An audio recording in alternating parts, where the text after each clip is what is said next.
My dear friends, I think I've got a thumbs up. It is, we've heard from business people, policy makers, and entrepreneurs. Now it's time to hear from someone who has completely not only earned our love, but also our respect on the silver screen. And today we're very intrigued to have a conversation with him to discuss his style of leadership, which is about reinvention and pushing the boundaries. We fondly call him Maddie.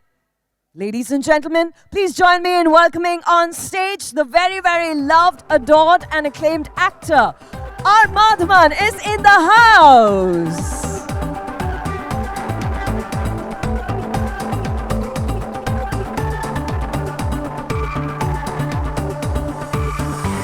In conversation with Mr. Madhavan is Dr. Harshul Savla, a driving force behind CREDAI Youth Wing, and Ms. Sophia Firdaus, a dynamic leader, a voice of inspiration for young developers, bringing fresh perspective.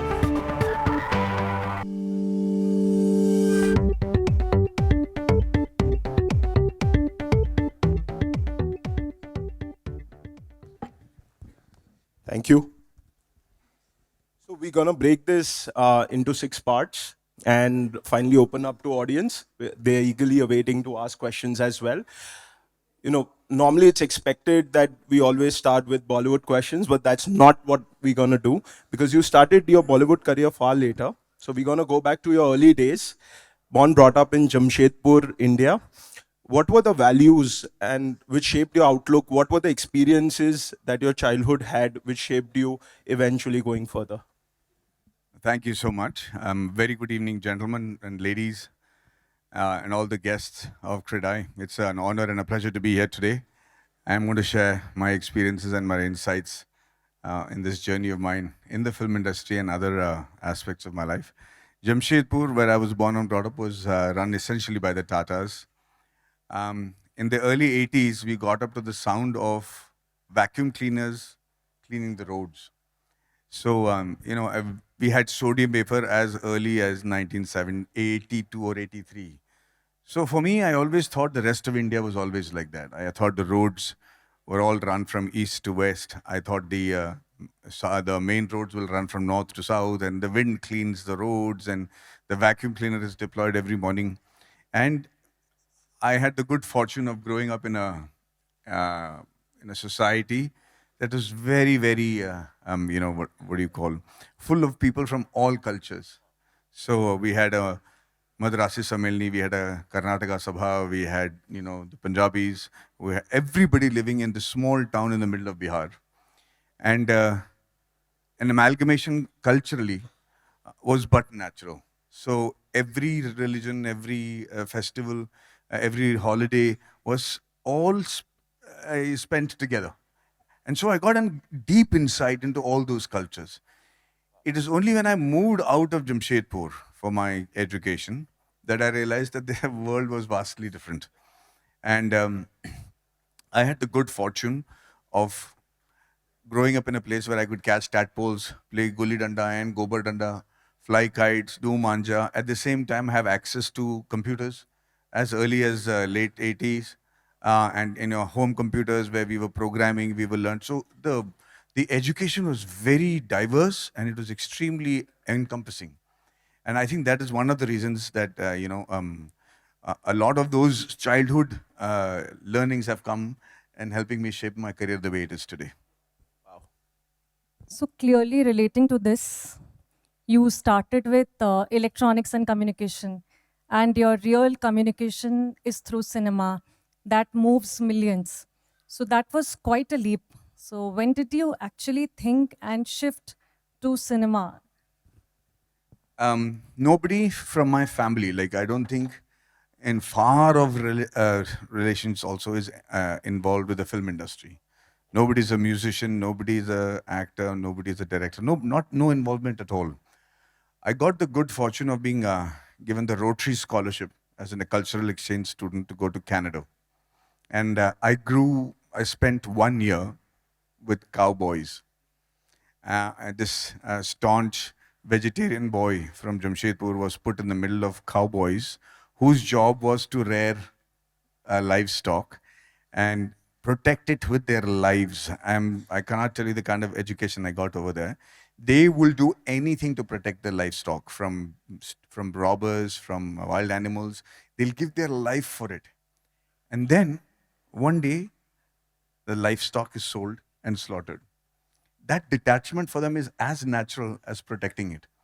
So it was, for me, it was baffling. And when I was there, I was doing my 12th, and when you pass out, you have a yearbook in which you write your ambitions and your favorite quotes and stuff like that. And in that ambition, for some strange reason, I've never understood why. I'd only seen a few films by the time which were Tamil films. But for that ambition, I had written to become a rich and famous actor and a jack of all trades and a master of some. For some reason, I do not know what it was. Just to be different from others, I guess. I didn't know that was manifesting myself into becoming what I was eventually going to become. So when I entered Bombay, I actually came to teach. In Kolhapur, where I was doing my graduation, I had the good fortune of actually joining NCC, doing public speaking, through which I had attended so many interviews and group discussion techniques that I had managed to clear them, that I actually went to Japan, to England to train.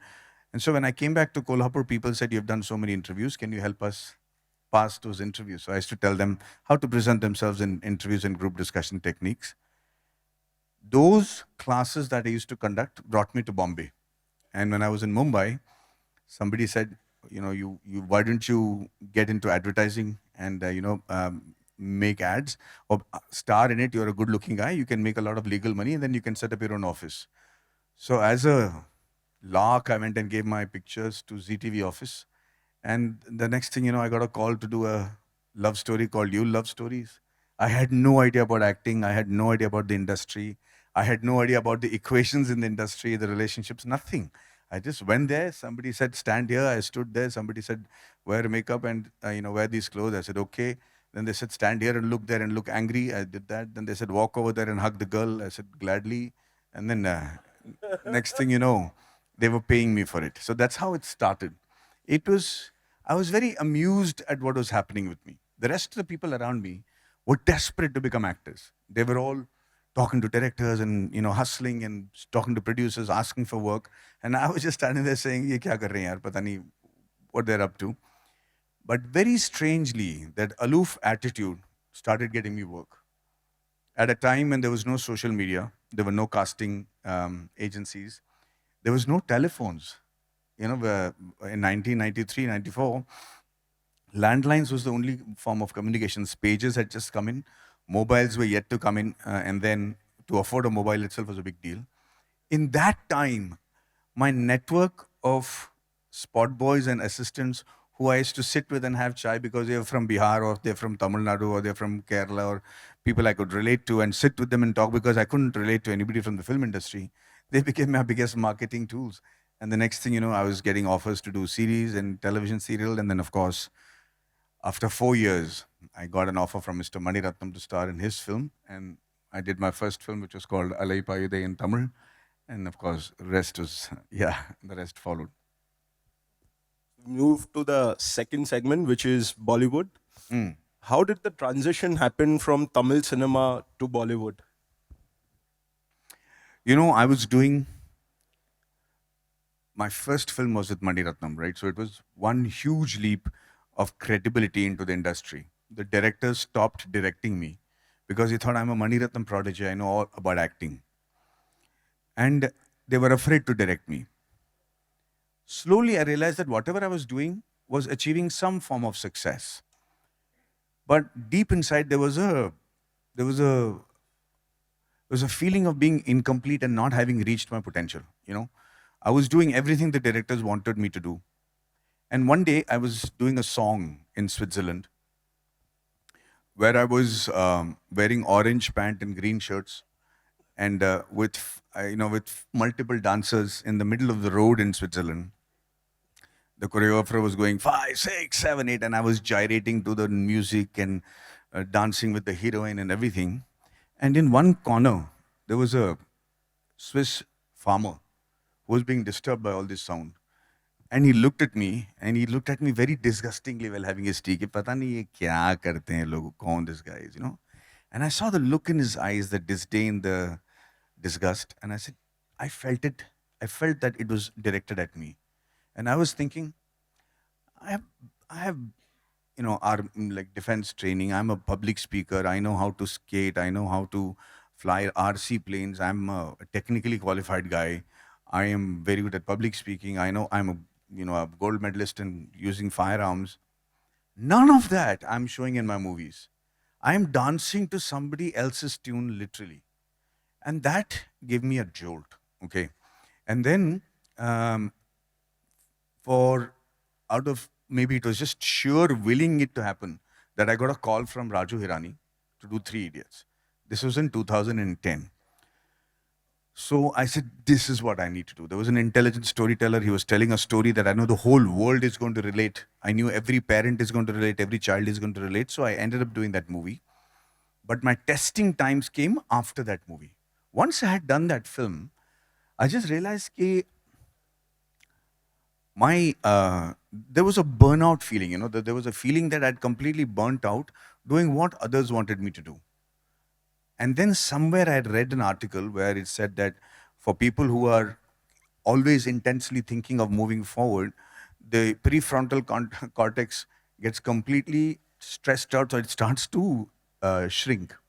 So basically, your ability to look at situations rationally, your ability to read the room, your ability to perceive what is being said, what is not being said, your ability to read human beings and know who's saying all the right things but is totally the wrong guy, or who's saying not much but is totally the right guy, all that things gets completely clouded. And the only way to escape that is to actually take a break. Take a break from doing that thing. I think this happened to Virat Kohli also of late. आपको अंग्रेजी समझ में आती है भाई साहब?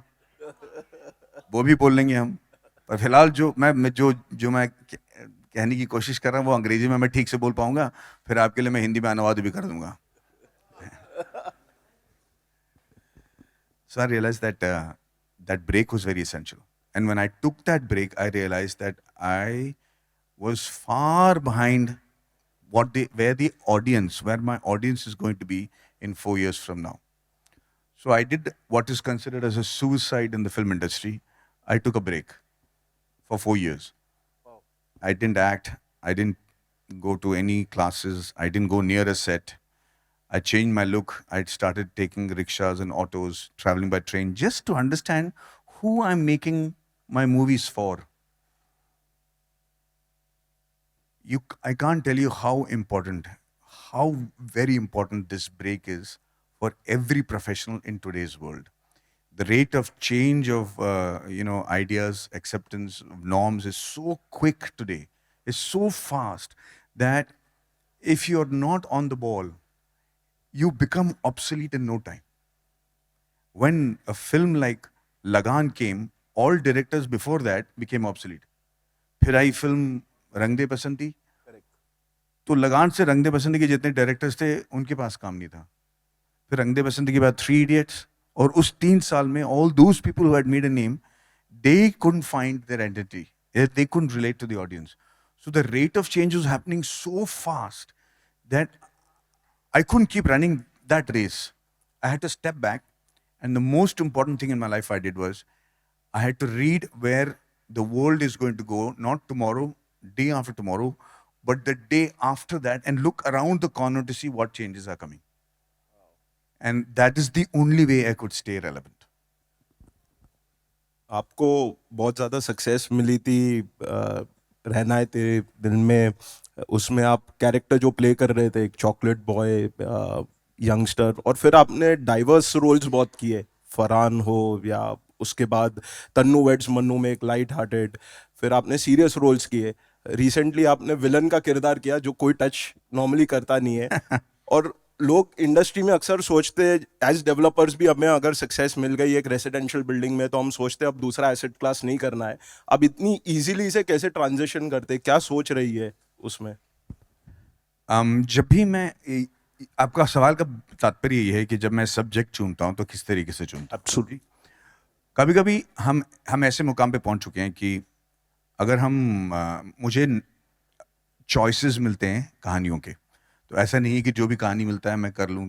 तो जब वो कहानी मेरे पास आता है और मैं डायरेक्टर को देखता हूं, और ये मुझे लगता है कि बहुत ज़रूरी लाइफ लेसन है, मैं पहले तो ये देखता हूं कि ये डायरेक्टर ये फिल्म बनाना क्यों चाहता है।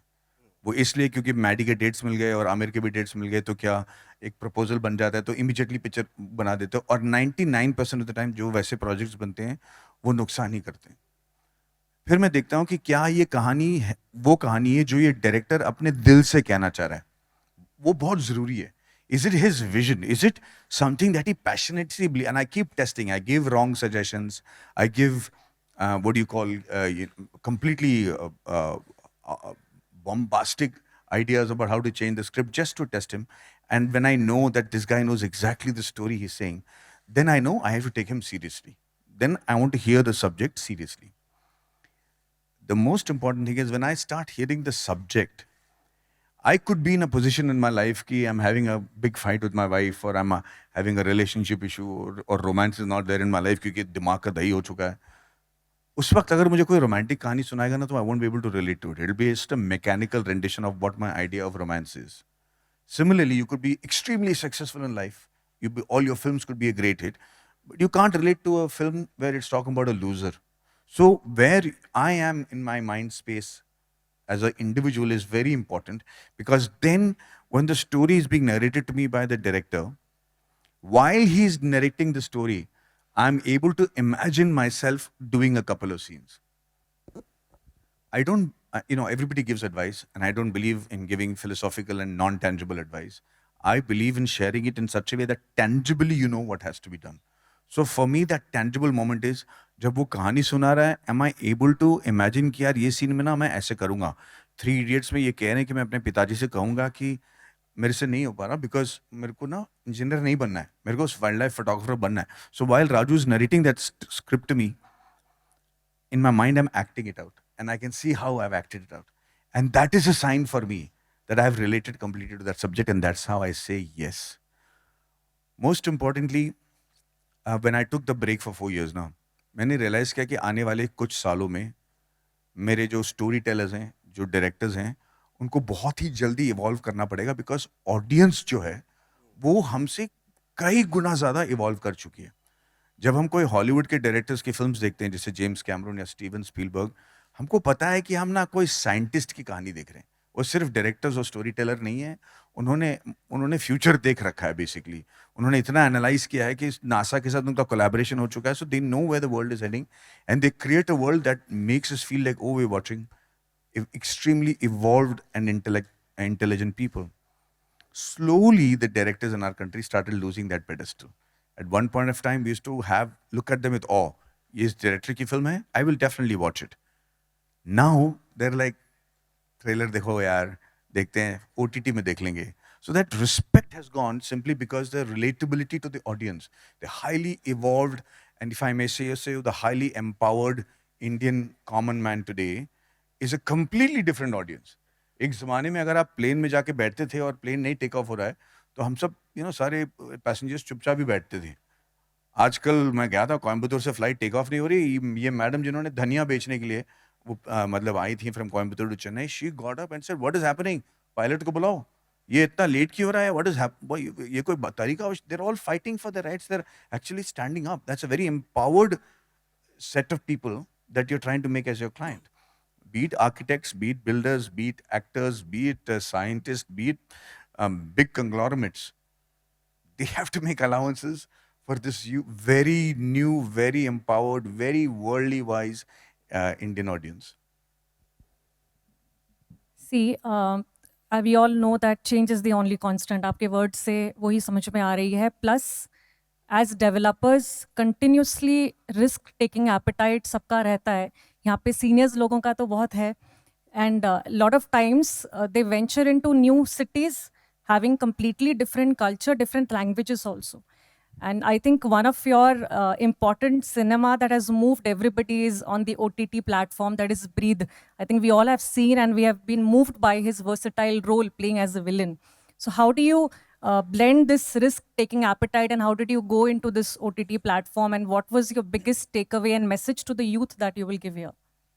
Anybody who thinks that taking a risk is an option has taken the last decision of his life in terms of progress. Bec- Thank you. और ये मैं I've learned it the hard way. What is perceived as risk can also be termed as evolution. Moving out of your comfort zone to try and understand what your vision is and which are the people capable of taking that vision forward. I did a film, I think we will talk about it, Rocketry. But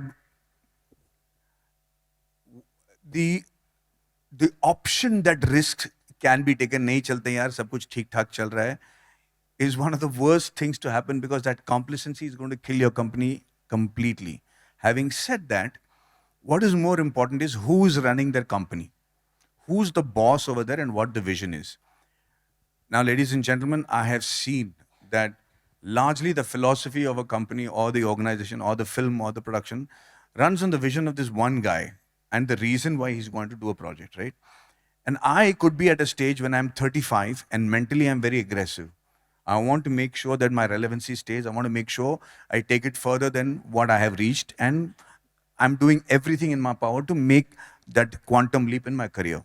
At 45, my risk-taking ability is a little compromised. It's like, I've reached it, now let's secure myself. At 55, it is trying to retain that legacy. And at 65, the risk-taking ability, by and large, is marginalized. And what I'm going to say next has been the most important line that I've heard in my life, which is, those leaders should know what is the right time to move from being an Alexander to an Aristotle for the sake of the company. Not everybody can fight those battles on a day-to-day basis. You have a vision. At one point of time, you're capable of executing it completely yourself. At that point, you're just taking a whole team along. Wisdom makes you much more smarter over a period of time. You're able to see a larger picture. That's the time to get in the new blood and share your vision. So I heard this speech by Quentin Tarantino as a director, and he had said that he worked with great directors. वो जब भी set पे जाते थे, the director used to set up the shot and say, "अरे, it's not working, it's not happening, there is no magic." And Tarantino used to feel, what are they looking for? What do you mean? इन्होंने director को, actor को dialogues दे दिया है, cameraman नया रखा है, dialogue बोल रहा है, वो एक्ट कर रहा है, वो स्लैप कर रहा है, वो रन कर रहा है, इसमें वर्किंग नॉन वर्किंग का चक्कर क्या है? So he didn't understand what the directors were trying to achieve, and he thought he will never become a director. He met an old timer, and who met him, and he told him, "I don't think I can become a director because I don't even know what is working, what is not working." And that guy told him what is written very clearly in our Tirukural. Whoever has read the Tirukural will know management techniques. Your job is not to get the job done. Your job is to have a vision. If you're the director, have a vision of the story you want to tell. Have a vision of where you want to take the company go. Have a vision of what kind of a project or product you're creating. Then your next important job is to find people who share that vision, who are technically qualified enough and share that vision. In my film, I could have the best cinematographer in the country at that time, but he could be doing the film for a completely different reason. Huh? ஏங்க ஆளுக்கால் இப்படி கேட்டா எப்படிங்க? ஒரு train of thought ஒன்று இருக்காதா? கம்முன்னு இருங்க, நான் சொல்றேங்க, இருங்க, நீங்க வேற. You guys are specializing in breaking train of thought. Very nice. Overcome. சொல்றேங்க. What I'm trying to say, so when you find that team that is sharing that vision and you trust in their abilities, then you have to let them carry on without micromanaging them. This is written in the Tirukural, without micromanaging them. And so, depending on how mature you are, I won't say old, how mature you are, your ability to tackle the problem and to see into the future will be increasing all the time. Find that team, give the responsibility to them, and let them be. They will make mistakes, there is no doubt about that. But if they share your vision, they'll be very quick to rectify it. If there are 5 stalwarts in my movie, each one of them a great musician, a great music director, a great choreographer, great actors, but everybody is doing their film for a different reason. And I've done movies like that. The whole film is a disaster. And that's what happens to companies as well.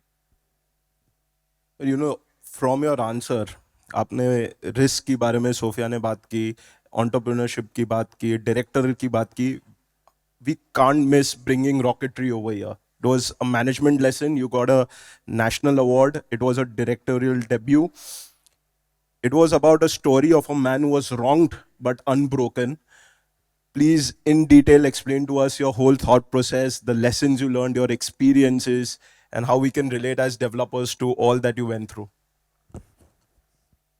The story was highly impactful. This man, Mr. Nambi Narayanan, was a true national hero, and nobody had talked about it. Rocketry taught me the power of cinema. Before I started making the film, Mr. Nambi Narayan's achievements or his identity was not known to the country. In fact, can you all imagine living in a society for the past 40 years, which is what Mr. Nambi Narayan did, in one society in Kerala, where people were first in awe of you because you were a dynamic young scientist who invented the Vikas engine, and people used to wait to meet you and, proudly say that you're a friend or an acquaintance. And they're waiting for a moment for you to falter, and false accusations ends up in such a way that people start throwing stones in your house when there is a death in the family. You're completely excommunicated. The temples don't welcome you. The auto rickshaw guys don't take you because they're taking a lot of joy in crucifying you because they think you're a traitor. He fights his own case. He proves he's innocent. Even then, after getting a compensation from 2011 till 2017, he's still victimized in the society that he lives because people are still saying कि नहीं ये तो चोर है, ये कुछ कर दिया होगा. He's definitely had an affair with a Mauritian woman. How can such a good-looking guy not have an affair? So people were not entering into a relationship with the family. The daughters were finding it difficult to get married. The business associates were ignored. But this man was not worried about all that. When I went to meet him, his only anger was, how can they file a case like this against me? And most importantly, if I have not done that, which the government has said, he's fought his own case. His lawyers ran away from the Supreme Court. He slept on the Supreme Court stairs and he fought his own case, things that I could not show in the movie because I just didn't have the time. And he won. And when he won, the judge asked him, what kind of compensation do you want?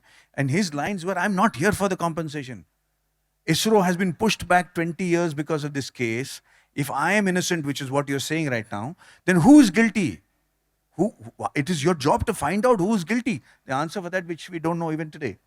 So when I met him, I saw a man with wrath, anger, and a passion, and most importantly, an unfinishable sense of patriotism over the country. And I thought, how can this story not be told? So my ability to relate to Nambi sir, my ability to see that story was complete. The reason I'm telling you this is because I have no experience in direction.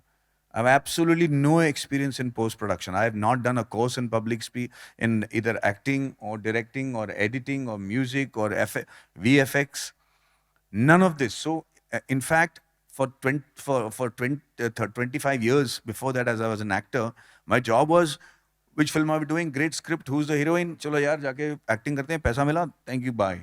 I never went to the post-production side of it. But this association with him, this ability to tell the story was so deep and so overwhelming that, like I said earlier, I didn't know what to do. Nambi Narayan sir told me that it doesn't matter if there is no director, no producer, you should direct it, you should produce it. You believe in the story, you have the qualification. So I said, Nambi sir, how? And that is when he told me this Tirukural thing. He said, your job is to have the vision. And so I had that vision. In rocketry, there were many learnings, but I'd like to tell you a few strange ones. I realized that out of my budget, I spent 75 to 80 lakhs of very important budget, film budget, in sending people away from the project. And actually, they say in the Tirukural also that when you hire somebody, hire them with a lot of love and a lot of respect and a lot of understanding. But when you fire them with even more love and respect and understanding. Make it feel like it is their own decision. When I did Rocketry, I believed I had selected the right people to help me make the film. A costume designer was there, and the budget of the costumes was about 24 lakhs. But after my first schedule, I realized that already 16 lakhs are gone, and I have 4 more schedules to go. So I'm saying, what happened? Where did this money go? Why does 80% of my fund already go away in just one schedule? And I met this costume designer and I said, what is happening? How come? And then I realized that she has given all my scientists Alan Solly shirts and terry cotton pants and making them all look really smart. And she said that cost a lot of money. So I said, but why are my scientists looking so good? If you look at the ISRO scientists, they're wearing slippers, they're wearing cotton shirts, they're sweaty, they have basically terry cotton pants, there is no uniform, but they are brilliant and that's what they're doing. That's what I need to show. And the answer of the costume designer was, no, but see, we are making a movie. I have done all these Yash Raj films. I have to maintain a certain level of my art to make sure that my actors don't look too shabby. Her point of view was right. But she was not looking at the same film that I was looking. My point was not to make my artists look like Yash Raj or Dharma actors. My point was to make them look real. I was spending a huge amount of time taking a lot of health risks to look like Nambi sir so that the transition, as you would have said in the end, is seamless. But here was a team that was trying to look out for itself and make it unreal. I paid her all her money and I paid all the funds that I had promised I'll pay her, but I had to ask her to leave. And like that, I had to ask 4 departments to leave. I paid them with love, with respect, and I said, I'm making my first movie. It is my fault. I made the wrong selection. If you can forgive me, I hope we work together, but thank you. That was the best decision of my life. For people who understand cinema, I'll tell you that these films are made over a long period of time with a lot of budget. But I completely redefined how cinema was shot as far as Rocketry is concerned. I shot it in 3 languages. For those of you who don't understand, every line was spoken by the artist first in Tamil, then in Hindi, and then in English, because we had different actors for all these 3 languages. And generally a film, like a big film like Rocketry, takes about 60 days to shoot in 1 language. I ended up shooting all these 3 languages within 41 days, with 8 countries, live sound, period film, which means it requires a lot more prep in terms of the cars and the vehicles and the setup. The reason I'm telling you this is, throughout that journey, everybody told me not possible. Everybody said, you're making a mistake, it's not possible. My production team said, sir, we don't understand how it's possible, we will do this schedule and we will leave and go. I said, okay, no problem, let's finish the schedule. I have Mr. Shah Rukh's dates, I have Mr. Surya's date, but in this schedule, do exactly what I tell you, please. We finished that schedule 7 days before time and saved 2 crores on that schedule. They came back to me and said, we are very sorry. Can you tell us how this is done? And they continued to finish the film with us. So what I'm trying to say is, not everybody will share your vision as easily and readily as you expect them to. But being absolutely unflinching about it. Mr. Ajit Dawal, he said a very lovely line. He said, it's not important to take the right decision. You know what the next line is? Yeah. The next line was, take a decision and make it right. And those are the lines of go-getters. For people like the builders and planners and all of you all I will tell you is, do not underestimate where the future is taking you. It's going to very quickly change. Many years ago, when I had talked about microeconomy as well as the digital currency that India was dwelling into, and I talked about it in Cannes, if you see the comments below YouTube, everybody was yelling at me saying his idea of finance is as bad as his acting and stuff like that. But within 2 years, here we are, with Singapore now UPI adopting payment. UPI right now. You have to have the ability to see around the corners. So what I'm saying is, ladies and gentlemen, do not be shocked that within your lifetime, there is a possibility that there will be real estate on the moon and on Mars. Why am I saying it?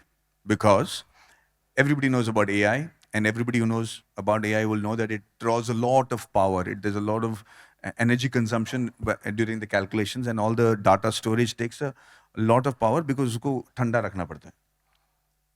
The project that some of my friends are working on right now is to create a nuclear reactor on the dark side of the moon and store the data over there so that cooling it is not a problem. The latency of that information transfer is 1.2 seconds. So all the standard data will be stored there. All the live data like traffic and weather will be on Earth. And this is one of the steps that you will see happening in the next 6 years. It's well underway. Mars is going to be populated. It's well underway. What I mean by that is, maybe you yourself won't be building real estate in Mars, but you have to adapt to the mindset of the public that is looking at this as a possibility. Space travel is not restricted anymore to just trained astronauts. Common men are going there right now. So when you enter, for example, builders in Dubai are saying, next time I build a place, I need to make allowances for flying taxis. It's becoming a reality.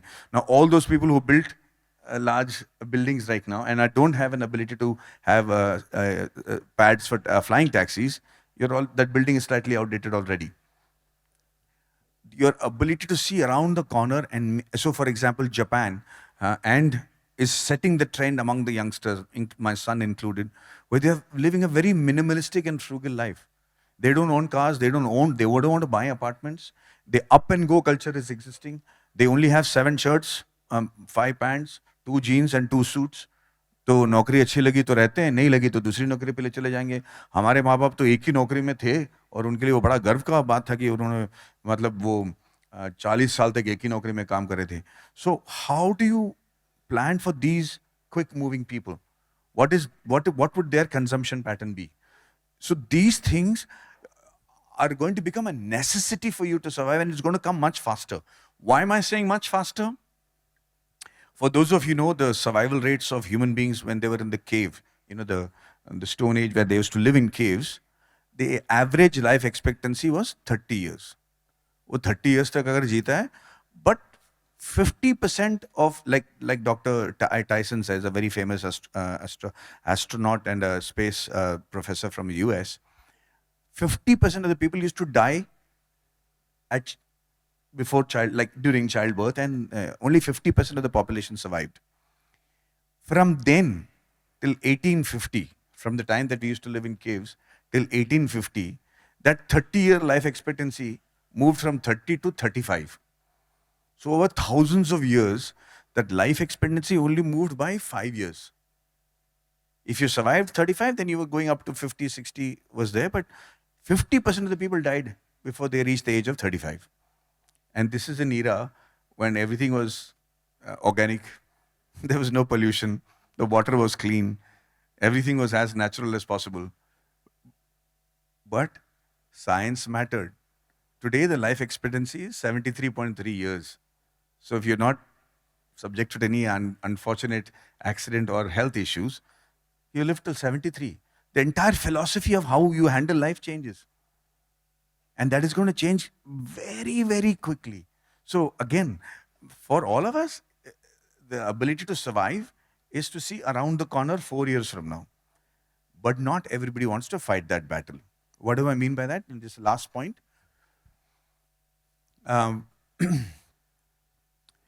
when most people reach, I have good news and not so very good news. The good news is medical science is capable of giving you a healthy lifestyle till you're about 90 years old. आपको बचा लेंगे, and if you don't have an accident or anything, you have the ability to live up to 90. The not so good news is, for the first 30 years of our life, the roadmap is very clear, ladies and gentlemen. We know which college to go to, which school to go to. Parents tell you, यहाँ पे जाओ, ये पढ़ो, कौन से degree लेना है, क्या करना है. And then you become 21, then किसके साथ शादी करनी है, कहाँ पे कौन से फैमिली के साथ जुड़ना है, कहाँ पे घर बांधना है, कौन से कंपनी में ज्वाइन करना है, वहाँ पे कितना इन्वेस्ट करना है. By the time you're 30, a strong roadmap exists. From 30 to 60, which is where we are right now, is we are consolidating on that success. We're making it better, we're making it bigger. We are trying to, get our children go to the colleges that they're supposed to. We're making sure that they get married to the right people and hope and pray that they're getting where they're supposed to. We want to build our houses. We want to build our legacy as well as our funds to sustain us through our retirement. And then, for people who are in service, and I'm not saying about people who are not in service, who have their own business, there's a hard stop at 60. And for the next 30 years, you really don't know what to do. What is your idea of retirement? Is it like the Americans take your wife, sit in a caravan and go around the US and meet your family only for Thanksgiving and Christmas? Is that your idea of happiness and love? Or do you want to be relevant in the lives of your children? Do you want to be considered relevant in the society that you live in? Which brings me to the point, how much have you invested in your post-retirement life? Have you look around you and see how many of these people you want as your neighbors? How many of these people do you think are going to be there for you when you need them? Because your retirement will depend largely on the surroundings of the people who are living with you. Have you invested in those people? Have you invested in the culture that's going to be predominant in the area that you want to live in? Most importantly, are you going to be relevant in the society that you've chosen for yourself? Because the worst curse for a human being right now is to be considered irrelevant in the society he lives in. Alpha males who have led their companies, who've become the masters of their businesses, suddenly are in the middle of a family where वो तो ऐसे ही बोलते हैं उनको भूल जाओ यार, is something that they have to get used to listening. Is this the retirement you have planned for yourself? If not, then what is the investments you have made into it? Why am I saying this? Is because a lot of your time at a certain age will have to be set aside for this. Will have to be set aside to make sure your retirement life is also heaven and not hell. Because hell is being considered irrelevant. And therefore, your decision-making ability will be split a lot between your private life, personal life, as well as your business life. Keep all that in mind when you're making the decisions. All that in mind when you're taking huge leaps in terms of your projects. Sorry, मैंने बहुत morose तो नहीं कर दिया आप लोगों को. जैसे आपने प्रोजेक्ट की बात बोली तो वहाँ से मैं थोड़ा रियल एस्टेट पे लिंक करूँगी. आप you have travelled widely and now you partly stay in Dubai. So what has been your viewpoint, जिसमें कि you see a city, like what do you like in a city, as well as what kind of place you will call as your home? I had to move to Dubai because during COVID, my son is a swimmer, and all the pools in India were closed. All the other countries had quarantined their swimmers, and they were breaking world records during COVID. And so my wife said, "तेरे को आना तो हो, मैं जा रही हूँ." She picked up the bag and she left for Dubai because the pools were open there. And it's been 5 years. Vedant has been training there. He's done well for himself. And I noticed that I was very happy because I got an insight into a society that was quite spectacular. I don't know how many of you all know, but 90% of UAE is actually expats. The locals are only 8 or 9%. But they're able to run that country beautifully, being extremely inclusive. Everybody feels that, you belong to Dubai.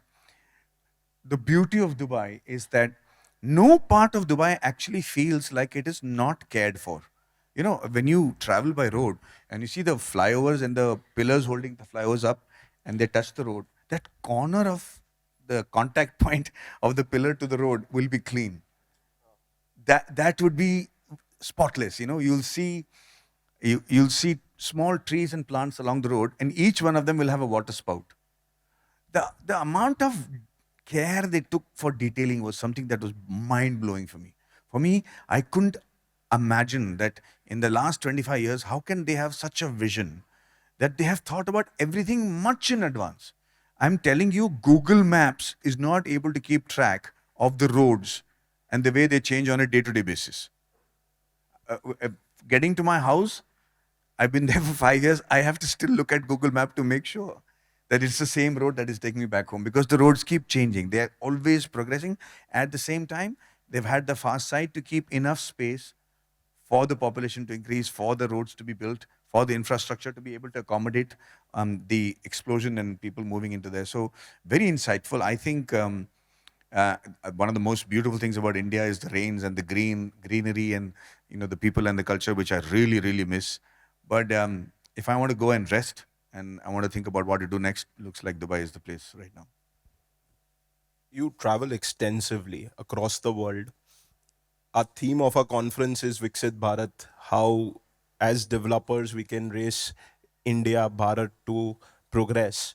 In terms of livability and design, what are your experiences globally and how we as developers can adopt these?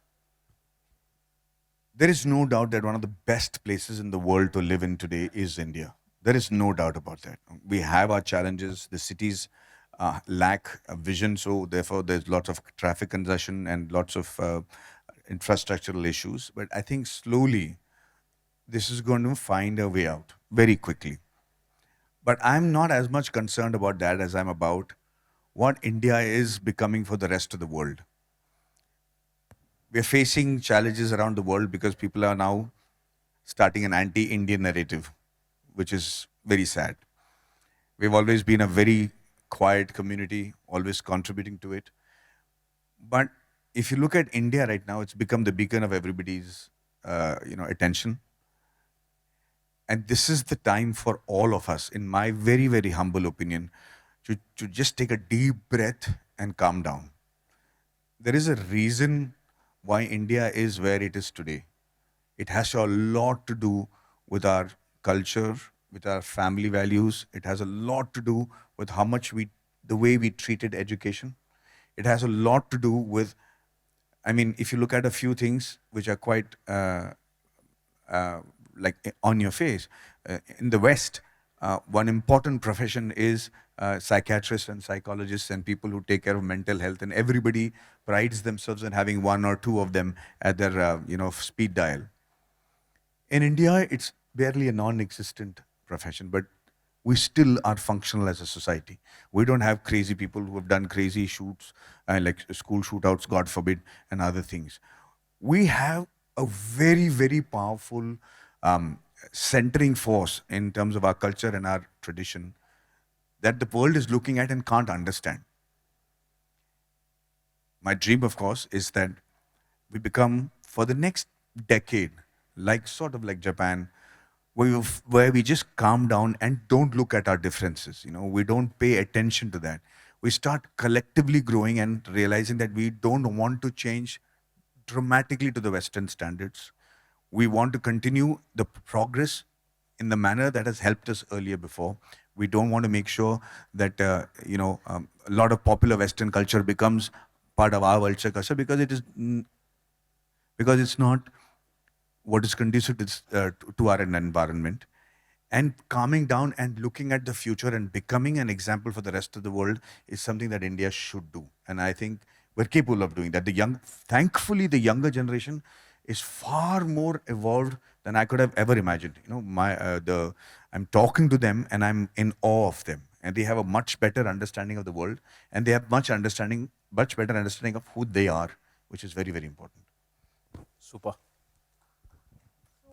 Very rightly pointed आपने जो mental health के बारे में बात की, so I will just add a bit to it because I have heard about your relationship with your spouse and the way you have sacrificed for your son. तो थोड़ा बहुत we would like to see that personal side of Madhavan to really know how you are as a person and how do you take forward जो हमारा संस्कार ही हमारा खूबसूरती है, beauty है of this country. So what message will you give out? I have been lucky that the outcome of my upbringing has turned out to be a guy who is so far level-headed. And I'm saying so far because I don't want to jinx it. But when I because of my travels and because of my ability to see different cultures, I understood one thing, that I can't bring up my son the same way that my parents brought me up. My parents had a larger idea of the world and they thought they were doing right by me, which we did in Three Idiots, where every parent thinks they know what is right for their child. And the intention is correct. But Vedant's generation is far more evolved and aware than we were. Because I'll give you an example, and I'm sure you've seen this with children in your house. When they're playing video games, they have the earphones on. You can never hear your teenagers screaming and shouting in the house anymore. हमारे यहाँ when we used to play, माँ बाप कहते थे कि यार चुप हो जाओ यार, क्यों घर नीचे चिल्ला चिल्ला के घर नीचे ले आओगे आप लोग यार, थोड़ी शांति हो जाए घर पे. नाउ मैं तो चाह रहा हूँ कि कोई शांति अशांति हो, कुछ हो, मतलब they're also quiet, but they are playing video games with players around the world. There is one guy from Germany, one guy from France, one guy from Italy, one guy sitting in Israel, and they're all in the same team. And they're wearing these earphones, and they're communicating with each other कि यार तू मुझे left से flank कर, मैं right पे जा रहा हूँ, मुझे कवर कर, and you know make sure, and they're speaking in English, but without saying the names. So 12 people in the group, everybody knows who they are being instructed to, and they're fighting as a team. So first thing I did was I stopped treating Vedant as a child from when he was 4 years old. So the way I started speaking to him was like an adult. तो मैं उसको अगर बोलता था अरे बेटा कितना प्यारा लग रहा है तो मेरा प्यारा बेटा, he used to look at me कि क्या हो गया आपको, इतनी देर तो इंसान की तरह बात कर रहे थे आप. So I treated him as an adult. So he had a say in what the family's decision was, even though it was not right or wrong. He had a say, and I made sure that he felt that he was important for the part of the family. The second thing was I had to explain to him certain things that other children don't experience, which is, I should say, to college जा रहा है and to masti karega, you'll be having fun, but you can't afford to have your shirt off and sleep on somebody's bed and not be aware of it, because एक photo वैसा तुम्हारा ले लेंगे तो it'll be Vedant sleeping naked on a bed. If it's any normal child, it's not worth any money, because you're my son and you're a swimmer. If that photograph comes to India, that is worth a lot of money and front page news. So you are unfortunately my son. You can't do a certain things. This is my suggestion to you. And you have to be very careful while doing other things.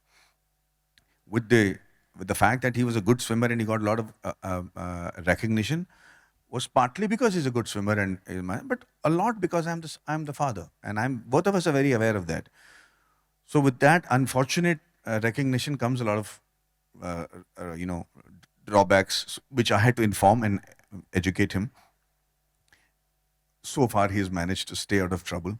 All I can say is that every parent today wants to do the best for their children, and I'm no different.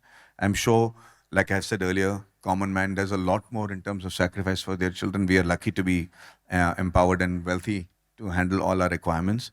So we feel humbled, but I'm just keeping my fingers crossed.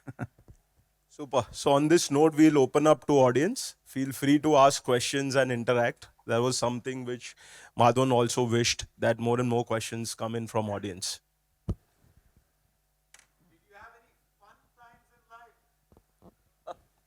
I know I made this whole session look like it is a morose one, but I was one of the I was one of the wildest guys in college. In fact, मेरे यहाँ कहते, for example, when I was in Jamshedpur, I was मेरे माँ बाप को कहा जाता है कि आपका बेटा तो गया काम से, आप लोग दोनों काम पे चले जाते हो, और ये भाई साहब इतना बदमाश है कि हमारे बच्चों को हमको कहना पड़ रहा है कि don't follow Balaji. My pet name was Balaji. I'll just give a small example. They actually said that कि यार बालाजी दोस्ती मत रखो, तेरे को खराब कर देगा.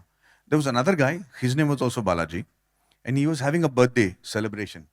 It was about his 5th day. His parents said, don't call Maddie. So I told him, I said, you're my friend, you're not calling me. He said, no, my parents said, don't call. And she had told her son, make sure you invite only 10 boys, your 10 friends. And we used to live in this colony of apartments. So when he didn't invite me and I thought I was being excluded, I went to every apartment and I told them, it's Balaji's birthday on the 5th. He's invited you. Please go there at 4 o'clock in the evening. तो उस दिन शाम को जहाँ पे उनको लग रहा था कि 10 लोग आएंगे, कुछ 400 बच्चे आ गए, सब गिफ्ट्स ले लेके, तो उन्होंने मतलब बेचारों को एक एक चॉकलेट आधा आधा समोसा तोड़ ताड़ के देना पड़ा सबको. एंड शी केप्ट सेइंग, इतने लोगों को कैसे तुमने बुलाया? तो दैट बॉय सेइंग, मैंने नहीं बुलाया. तो she calls one guy who was walking by and said, इधर आओ, इसे आपको किसने कहा कि यहाँ बर्थडे है? They said, बालाजी ने कहा. Because we both share the same name, right? So that guy never forgot that birthday of his. ये सब वेजिटेरियन जोक्स हैं, नॉन वेज वाले बाद में बोलता हूँ मैं. हाँ जी बोलिए. சார் ஒரு கேள்வி. हाय. நீங்கள் நடித்த அன்பே சிவம் படத்தில் நிறைய பாடங்கள் கற்றுக்க வேண்டியிருக்கு. அது எங்கள் பில்டர் இண்டஸ்ட்ரிக்கு ஏதாச்சும் டிரான்ஸ்லேட், கமலஹாசனோட ஒரு படம் நடிச்சிங்கல்ல அன்பே சிவம், அது எப்படி எங்களுக்கு இல்ல அன்பேசம் சொன்ன உடனே எனக்கு புரிஞ்சிருச்சுங்க அந்த படம் தான். அதான். ஆனா நீங்க கேட்குற கேள்வியே வந்து நான் எப்படி பதில் சொல்லணும் யோசிச்சுட்டு இருக்கேன். அதான் அதில் நிறைய எங்களுக்கு எனக்கு பர்சனலி நிறைய பாடங்கள். அது We'll only எப்படி have to உலகத்தை translate this. உலகத்தை எப்படி பார்க்கணும், மனித நேயம் சொன்னீங்கல்ல, ரிட்டையர்மெண்ட்டுக்கு அப்புறமேல உங்களை சுற்றி உள்ளவங்க தான் முக்கியம். அதெல்லாம் ரொம்ப அழகாக ஒரு நாயை கூட ஒரு பிரமாதப்படுத்தியிருப்பாரு. அப்புறம் உங்களுடைய கேரக்டரில் நீங்கள் சொன்னீங்கல்ல, when you send somebody he should not feel, அதை உங்களுக்கு அழகாக உங்கள் கல்யாணத்துக்கு பண்ணியிருப்பார் அவர். உங்களுக்கு கடைசி வரைக்கும் தெரியாமையே பார்த்துருப்பாரு. இதில் அன்பே சிவம் படம் வந்து எங்களை மாதிரி ஆளுங்கெல்லாம் அது வெரி வைல்டாக இருந்தவங்களெல்லாம் ரொம்ப மாடரேட்டாக மாற்றிச்சு. அதை எப்படியாச்சும் எங்கள் இண்டஸ்ட்ரிக்கு ரிலேட் பண்ணுற மாதிரி சொல்ல முடியுமான்னு பாருங்களேன். உங்க அந்த படத்துக்கு நீங்க வச்சிருக்கிற அன்பு அந்த மரியாதையும் எனக்கு தெரியுது நண்பா. பட் அது வந்து இந்த இண்டஸ்ட்ரிக்கு ரிலேட் பண்ற மாதிரி என்ன விஷயங்கள் சொல்ல முடியுங்கிறது நான் இப்போ திடீர்னு சொன்னால சொல்ல முடியல. அதான் உண்மை. ஏன்னா அது வந்து ஒரு philosophical lesson. I don't know how to relate it without sounding forced or false. That's the, because it's a story about relationships, and it's a story about relationship between two men who find love between themselves as brothers. Yeah, can we say the builders, when we build the township, we should accommodate people of varied ages in the pet culture into it. It's like going with the environment. Can we translate in a different way? Maybe you're right. You've got a point there for sure. I think the world is heading to a place where we're going to be living in pods, for sure. We're going to be living with pods with like-minded people, irrespective of our religious or cultural background or our geographical differences. And those pods, I think, cannot be all accommodative. They have to be specific to the people who are living there. So you could have a pod where we're all vegetarians, maybe. You'll have a pod where everybody believes in a certain set of values.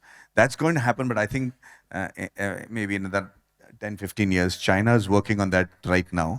But as builders, I'm really lost there, brother. That's exactly. I can't pretend to be wise enough to be able to relate that film to what I'm saying. I'm sorry. Be accommodative to the changing needs. Absolutely. Thirukkural சொல்லாமே விட்டீங்க கடைசி வரைக்கும். அதுக்கு ஞாபகம் இல்லை இப்போ, அதனால தான். தேங்க்யூ. ये ग्रुपिज्म हो गया यहाँ पे. 26 स्टेट से लोग हैं. Sir good evening. Maddy sir, आपका जब रहना है तेरे दिल में मूवी आया था तब मैं कॉलेज में था और मेरे लाइफ का फर्स्ट मूवी ऐसा था कि जो 11 बार देखा था मैंने. अरे बाप रे. और उसकी खासियत एक दिन प्रैक्टिकल था, उस दिन वो प्रैक्टिकल खत्म होने के बाद इमीडिएट मैंने मूवी देखा था. तो हमेशा से हमारे यंगस्टर के लिए आप आइडियल रहे और हीरो रहे. तो आपको सर एक क्वेश्चन था कि जैसे हम कंस्ट्रक्शन इंडस्ट्री में हैं, आप फिल्म इंडस्ट्री में हैं, ऐसे कौन से आप 5 टिप्स देना चाहेंगे हम बिल्डर लोगों के लिए या फिर कंस्ट्रक्शन इंडस्ट्री के लिए, जिससे हमारी और ज़्यादा ग्रोथ हो सके? हम एज एक्टर्स, थैंक यू भाई साहब, आपने मेरी फिल्म 11 बार देखा. मेरा नेटवर्थ का आधा हिस्सा तो आप ही का धन्यवाद. देखिए, मैंने टाइगर वुड्स, वेन ग्रेट्स्की, ये सारे बड़े स्पोर्ट्समैन थे, ठीक है. एक्टिंग तो इनके बारे में मैं कहूँगा, मैं कह रहा हूँ कि एज एन एक्टर हमको कभी प्रैक्टिस करने का मौका नहीं मिलता. हमें कभी अपने हुनर को डेवलप करने का मौका नहीं मिलता. हमको अपने हुनर को डेवलप करने का एक ही तरीका है कि हम और लोगों से मिलें, अलग अलग लोगों से मिले, उनके प्रोफेशन के बारे में जाने कि भाई ये फोरेंसिक अकाउंटिंग क्या होता है, या ये क्वांटम फिजिक्स में जो नया रूल निकला है वो क्या है, या वनजारो जो नया वाला चिप माइक्रोसॉफ्ट ने डेवलप किया उसके बारे में क्या है, ताकि आपकी जानकारी और ऐसे लोगों से आपकी मुलाकात हो जो आपको अलग पर्सपेक्टिव दे. हेलो. अब एक एक्सपर्ट ने ये देखा था कि टाइगर वुड्स, वेन ग्रेट्स्की, ये अपना जो टॉप टेनिस प्लेयर्स हैं, जो नंबर 1 स्पोर्ट्समैन है, उनकी ट्रेनिंग में और बाकी की ट्रेनिंग में क्या फ़र्क है। जो टॉप स्पोर्ट्समैन है ना, जो एक्सट्रीमली हाई लेवल पे एक्सेल कर चुके हैं, इन ह्यूमन लेवल पे एक्सेल कर चुके हैं, उन्होंने नोटिस किया कि वो उतनी देर प्रैक्टिस नहीं करते जितने देर बाकी लोग करते हैं। उनका प्रैक्टिस करने का नंबर ऑफ आवर्स और टाइम काफ़ी कम होता था। तो इस पे उन्होंने स्टडी शुरू किया मेंटली कि आप लोग ये क्यों करते हो, और ये मैं आपके साथ रिलेट कर सकता हूँ। तो उन्होंने देखा कि जब टाइगर वुड्स अपना गोल्फ शॉट मारता है, तो ऐसा नहीं कि वो एक 100 बॉल को लेके ऐसे मारते रहता है। वो हर बॉल को मारने से पहले इमेजिन करता है कि ये बॉल कैसे उड़ेगा, कहाँ जाएगा। ये बॉल वो यूएस ओपन के आखिरी वाले शॉट में मार रहा है, उस सारे लोग रुके हुए हैं। ये बॉल अगर सही जगह पे नहीं गया तो मेरा $8 मिलियन का नुकसान हो जाएगा, मैं मेरे देश को बदनाम कर दूंगा, या सही किया तो करेक्ट जाएगा। तो हर एक बॉल मारते समय उसके पीछे एक कहानी, एक थॉट प्रोसेस और एक प्रेशर वो अपने माइंड में बना लेते थे। Same thing with the tennis players. Every shot that they hit, he imagined that this was the last shot, the shot that's going to clinch the match, the shots that this is going to spin like this, it's going to fall on the net, just skim the net. So the visualization of every shot was there with every ball, as compared to somebody hitting the same thing over and over again and not really learning anything from it, getting it to muscle memory. So what they were seeing is they were creating not just a physical muscle memory, but a pressure in your mind for that mind's muscle memory also, to handle that stress. So when that actual time came for him to hit that precious putt of 8 feet, which is for the sake of his country, which is going to make him $8 million, whatever, he's already lived through that mental pressure many times before. So it was just muscle memory even for the mind. That is a very important exercise even for us when we are designing stuff, okay? As we grow older, the way it has been done will become the easiest thing to do. I'm going to give you an example. I'm also dabbling with the construction industry right now, and we're building houses and mansions out of wood, which is the technology is called glulam. It's wood from Russia and other places, and the technology is from Holland, where we're able to build mansions within 3 months to 4 months, full turnaround. Now the thing is, every time I go to somebody, they're not able to say, "नहीं ऐसा कैसे हो सकता है?" But we have to prove to them that it is happening. This is solid wood, it's 240 mm. You stick it, it's just more fire resistant than concrete. It is no water, no debris building. तो कोई सुनने को तैयार नहीं है till I make it and show it. और जब हमने बना दिया तो फिर लोग हैरान हो गए. I think that the ability to practice to go to that pressure situation all the time to follow your conviction is something that you'll have to do on a daily basis. Yeah, I cannot advocate that more. Sir hello Madhavan sir, हाँ जी, नमस्कार. नमस्कार sir. Sir 2 दिन से बहुत सारी knowledge sharing हो रही है, बहुत सारे लाइफ लेसन भी मिल गए हैं सर. अब थोड़ी एक्टिंग हो जाए sir. We are seeing actor, so we want some dialogue from you. कुछ फिल्मी डायलॉग्स हो जाए तो थोड़ा सा चेंज हो जाएगा सर. थोड़ा सा थ्री इडियट्स के कोई डायलॉग हो जाए तो एक बार.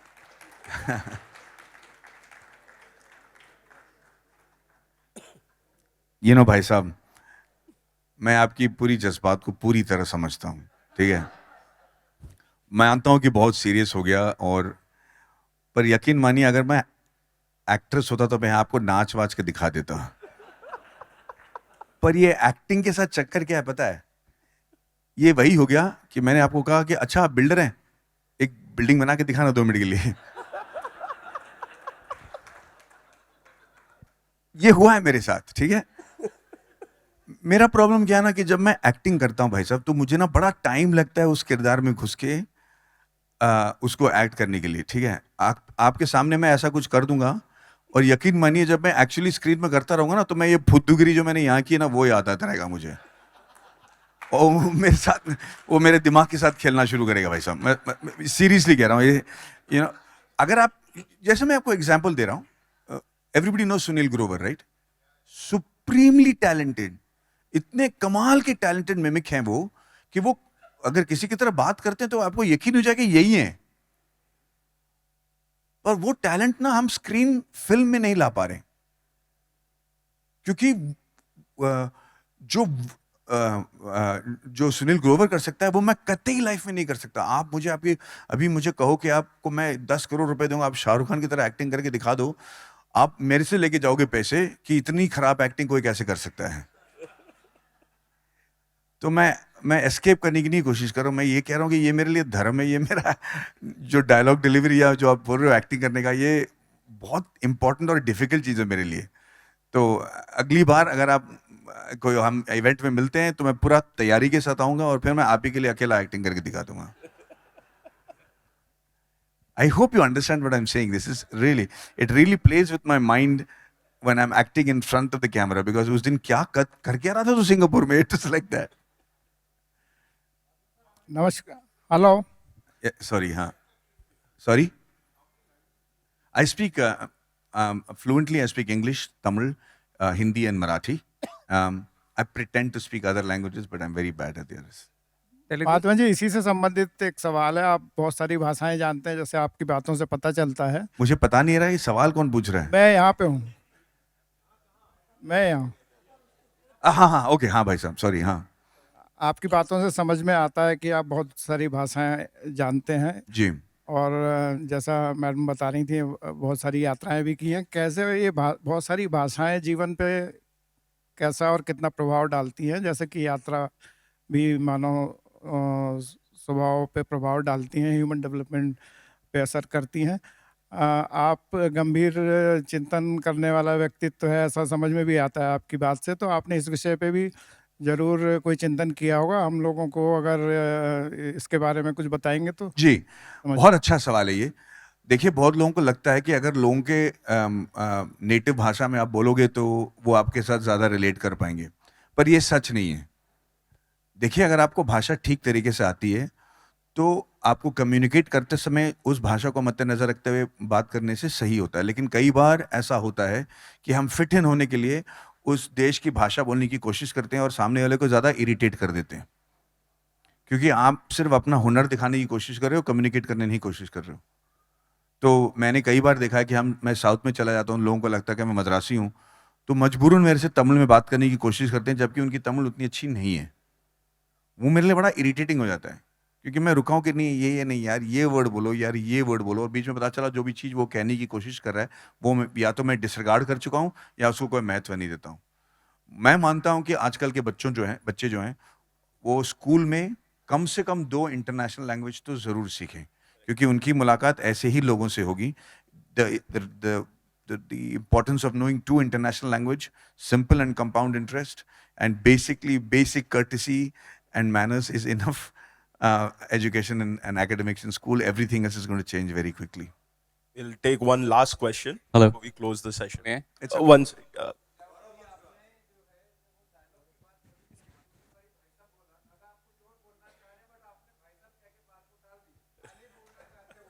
आपकी समझने की क्षमता की मैं दाग देता हूं भाई साहब। Hi, Maddie. Yes, hi. There, here. Okay, Hi. हाँ, yeah. Hi. This is Ashok. I wanted to ask, आप PETA से जुड़े हुए हैं एनिमल शेल्टर के लिए, and in 2011 you were awarded for the PETA's Person of the Year. Congratulations for that, and PETA is doing some fine, amazing work. But as a builder, as a developers, I think most of the हमारी जगह में, especially tier 2, tier 3 cities में भी, we see cows, dogs everywhere in the roads and then the societies, है ना, within the societies or nearby society. So can PETA come up with a different shelter zones nearby where we can also help, and the PETA, with the support of PETA, we can help? So this will be a very big relief, because we see in the roads, एक दोस्त ने मैंने दोस्त से share किया था कि यार हर जगह गाय आ गई है, रोड पे गाय है, हाईवे पे गाय आ गई है, एंड ही वाज लाइक यार गाय नहीं आई हैं, हम उनके घर के पास चले गए हैं। हमने डेवलपमेंट के कारण उनके घर या उनके एरियाज में हमारे इतना डेवलपमेंट कर दिया है कि शायद हम वहाँ चले गए हैं। गाय तो अपनी जगह पे ही है, cows are there only. So but still, क्या can PETA and we together can do something so that the roads and dear cows can help, we can help them? I think the desire to help and the need to help and do something about that is overwhelming all over the country with all sort of organizations. मुझे नहीं लगता कि PETA on their own can do this because it's not a government organization, ठीक है? And for an organization like PETA to take these stance will be very difficult because the implication of the cow is completely different in our country. So we have to be very sensitive to that also. And I see exactly what you're saying, Bhaisa. But the thing is, this has to be actively handled. I do not have the wisdom to say what the solution is, because as it is in Delhi right now, we're having a lot of issues about how to handle the dogs, because you can find shelters for the dogs and keep them safely, but the moment that area becomes empty, dogs from other neighboring areas will come in because there is food to be handled over there, or survival becomes easier. So it's not an easy solution, but definitely a solution that all of us have to think about very quickly, because it can't sustain itself like this. And we've seen in Punjab what happened right now when the rains came and we lost so much of cattle because they were out on the roads and there was no way to control and capture them and save them. I see your problem, but unfortunately, I don't think PETA or any other single organization can find a solution for this. It has to be from the government and very committed people who can find a solution to this. Super. No, Perfect. So on that note, we would conclude. We'll take this. आपको जल्दी है? Maddy sir Maddy sir हाँ जी. நான் தமிழ்நாட்டிலேருந்து சந்தோஷ் உங்களோட தீவிர ரசிகன் பைத்தியம் நன்றிங்க. वो कह रहा है कि मैं आपका बहुत बड़ा सर, fan सर, हूँ. Just telling you. 30 செகண்ட்ஸ் அவ்வளோதாங்க சார். 14 கிலோமீட்டர் சைக்கிளில் போய் உங்களோட ஃபர்ஸ்ட் படம் நான் பார்த்தேன். அது மட்டும் உங்ககிட்ட கன்வே பண்ணோம். இப்போது எங்களுக்கு பில்டரா நீங்கள் you're well wisher, why not, நீங்கள் ஏன் இதை பண்ணக்கூடாது அப்படின்னு சொல்லிட்டு ஏதாச்சும் எங்களுக்கு நீங்கள் ஒரு க்ளூ கொடுக்கலாமா?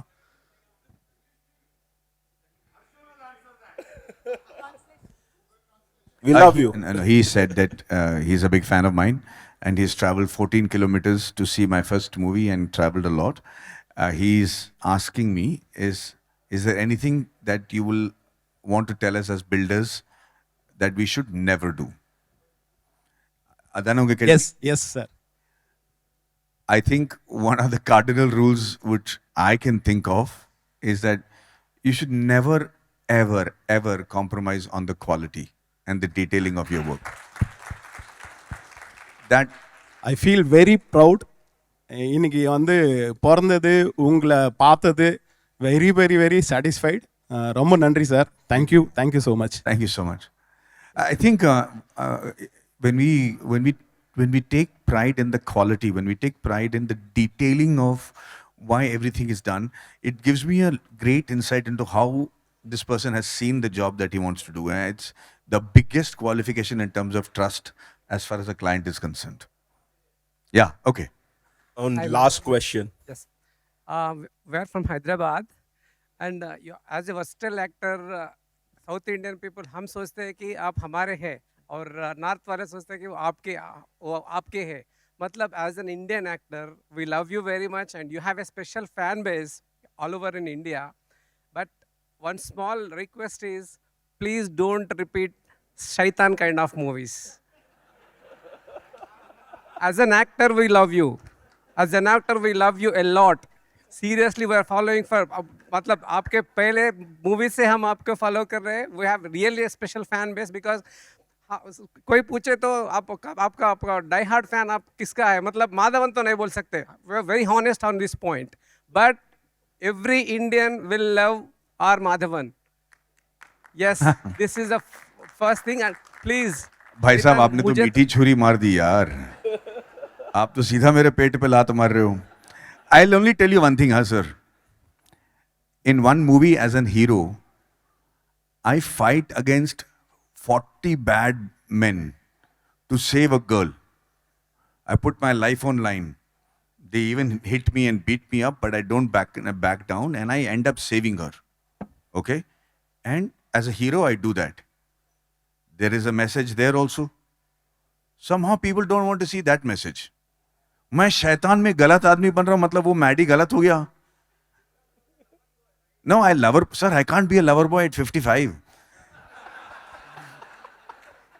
My wife was also saying कि थोड़ा तमीज से रहो यार, कितना क्या कर रहे हो basically.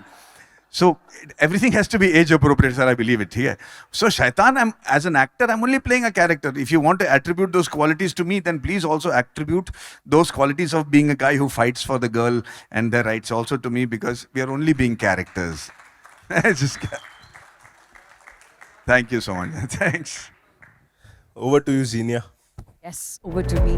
This is where I'm going to request you all to please give a generous round of applause to the very generous and the very loved and respected actor, R. Madhavan. Thank you so much for talking to us straight from the heart. I think that is what sets you apart. Thank you. Thank you for being here. I'd like to request the entire OB team to please join us on stage to present a token of our gratitude on behalf of the entire Credai family. Let's make this quick because Mr. Madhavan has a flight to catch.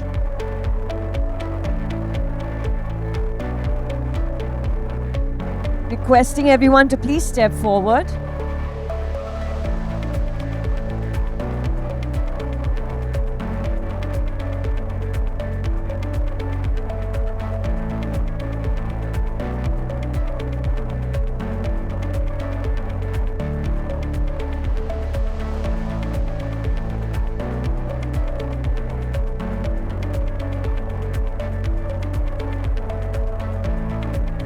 Meanwhile, gentlemen and ladies, day 2 has been extraordinary. We're going to shift gears now. Gala dinner will begin right away. Thank you to all of our speakers, our moderators, our panelists.